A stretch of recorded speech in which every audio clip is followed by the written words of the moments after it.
one thing was for sure. They both believed Sparks to be a total tool. Be an exciting contest which shows that divorced couples can still have fun together, right? Mythological hero H-list. C. On the spot dice spin. We are experiencing technical difficulties. Please stand by.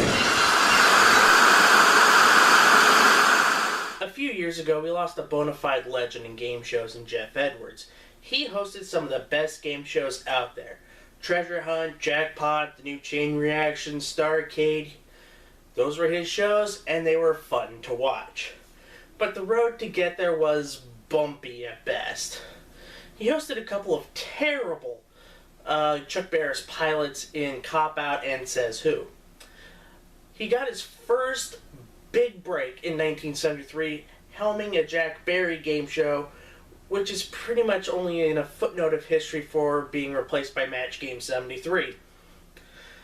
That show would be Hollywood's Talking. But the question is this: is it worth talking about? Let's find out.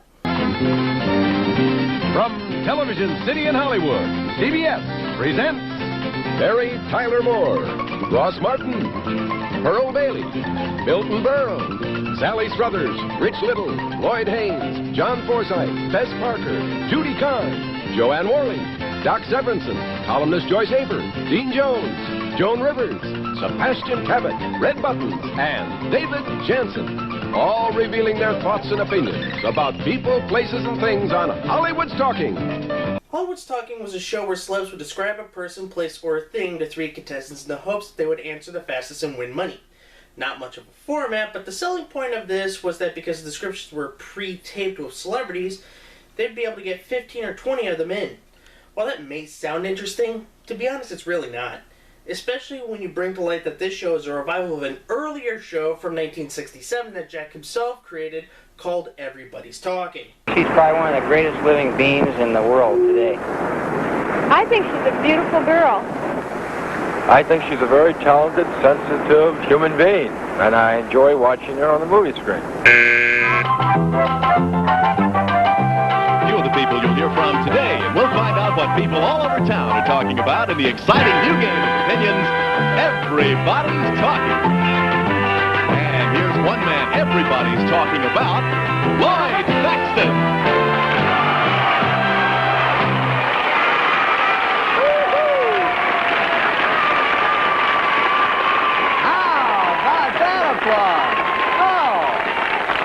Thank you very much, and welcome to our new show, Everybody's Talking. And we're really excited about today's show because it is our premiere, and it's a unique show. It's not unique because people will talk at the drop of a hat, but it's unique because we've had our cameras out all over town recording on film the opinions of all kind of people just like you. Everybody's Talking was hosted by Lloyd Thaxton, a local radio and TV personality, and lasted from February 1967 to the end of that year. The show would feature three contestants trying to guess what a bunch of people were talking about by pre-taped conversations that were being played to them in spurts. The quicker the contestants guessed for the subject correctly, the more points they scored. The pot would start at 100 points and drop by 1 for each second the tape played. The first person to buzz in and make a guess would freeze the pot. The other two contestants could buzz in with different answers as long as the tape is still going to steal the pot with a different answer. The first person to get 100 points wins their score in cash and plays one more subject for bonus money. For the time, it was original and, to be honest, not that bad at all. It seemed genuine enough and was kind of funny to watch normal people talk about various things. Now, I do have some gripes about the show, though. Firstly, why is Wink Martindale your announcer? Shouldn't he be your host since he's already showing the chops of being one of the best of all time? I guess it's what you call paying your dues, but come on. Lloyd Thaxton was okay, but Wink outclassed him in the announcer role. Secondly, midway through the run, the contestants were replaced by celebrities for the week, playing for viewers at home. This has never worked on any show whatsoever. Let's look at the other cases such as Bullseye, Hot Potato, Magnificent Marble Machine, among others. They met similar fates, and aside from that, the show's okay. Just okay. Now, what I'm not fine with is Hollywood's Talking, and how Jack decided to put a lot of himself into the show and force that onto Geoff Edwards. Of our show, Geoff Edwards.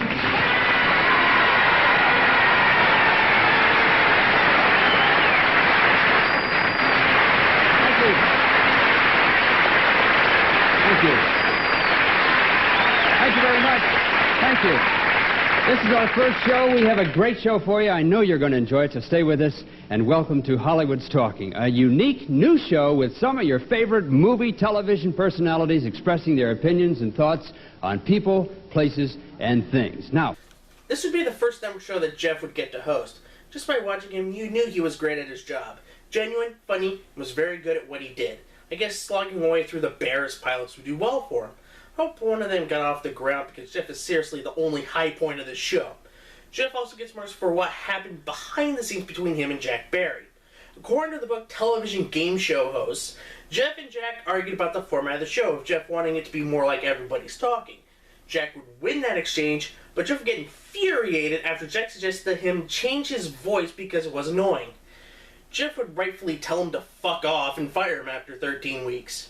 It's a miracle they would agree to do Play the Percentages in 1980.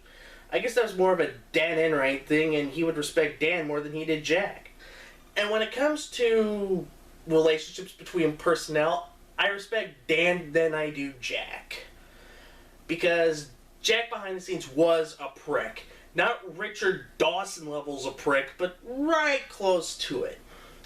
I think if Jim Lang and Charlie O'Donnell were still alive, they'd be able to tell you a lot of Jack Barry being a prick stories. Then we get to the show itself, and oh my god, is that too much orange! I know that shag carpeting was big in the early 70s, but you don't have to cover your entire set in it. Also, the orange just hurts my eyes, with everything being some form of orange, from the podiums and everything. The chase lighting is the only thing interesting about this bland set. And then you get to the format, which is basically Everybody's Talking, but with celebrities instead of everyday people talking about the subjects in a different scoring format. Instead of points, they played for cash. The pot would start at $150 and drop by $50 for each third of the tape that went by. This usually meant 3 celebrity clips would pass before the amount dropped. The first person to reach $200 would win the game, and this could mean the game would be over in 2 subjects and it ruins the game. I'd like to see a more fair way of scoring like Everybody's Talking had. And you know what, that'd actually make the game that much fairer. Instead of 2, it would take at least 3, maybe 4 subjects to win, and make for a much fairer and intriguing game. The celebs pretty much add nothing to the show, aside from some unfunny jokes, and being nothing more than a cheap gameplay gimmick. After that, the bonus round is played called Short Subjects. In the bonus game, the champion is given 60 seconds to guess 5 more subjects. For each one they get right, they win the amount that they won in the front game. If you get all 5, you win a bonus $1,000. It's an okay bonus game, and that's where the commentary on it basically ends.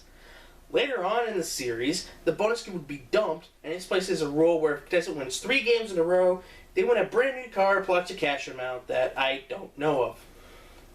Apparently this was done midstream because the sagging ratings against One Life to Live and Return to Peyton Place.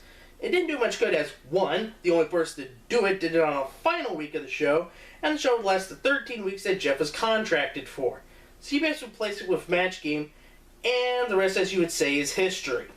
And that's pretty much Hollywood's Talking. It's not worth talking about whatsoever. It's a bad revival, and Geoff was right. I only wish he would have produced the show, because I think he would have made a good game show. Until next time, bye-bye!